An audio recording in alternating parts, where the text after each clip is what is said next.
1977.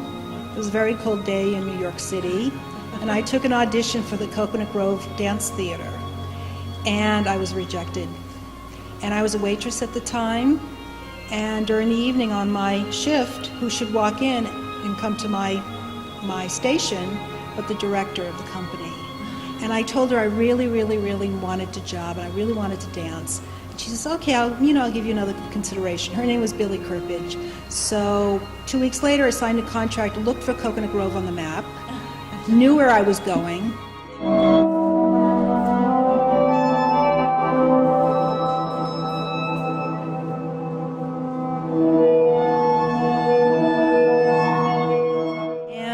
Mildred Levinson called me. She's a woman who uses a wheelchair.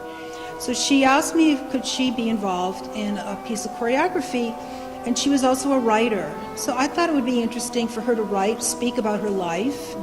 And there were two dancers, myself and one other woman, and we performed at the New World School of the Arts, and that was in 1990.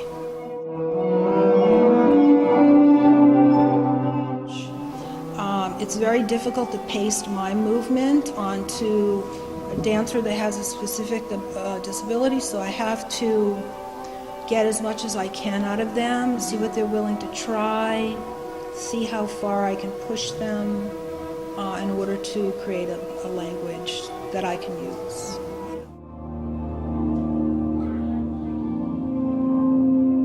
All of the chair dancers, Marjorie, John, Sean, had no problem jumping into the pool and really exploring movement underwater.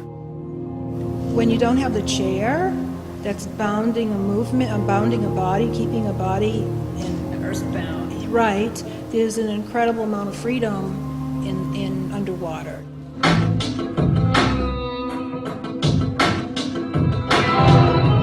When Maria came up with the idea of she would be a performer herself, and the live feed would focus on specific body parts that were not so beautiful, and take that particular shot and throw it on the white screen. I just thought that was just a brilliant idea.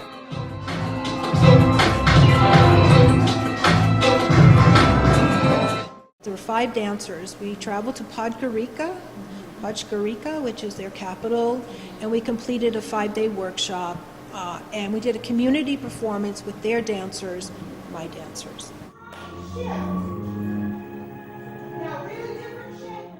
So when we went to a small town called Trebinje, Bosnia, we completed a 5-day workshop, and once again we made a community performance, and the entire community came out to support us. Everyone came to see what we were up to.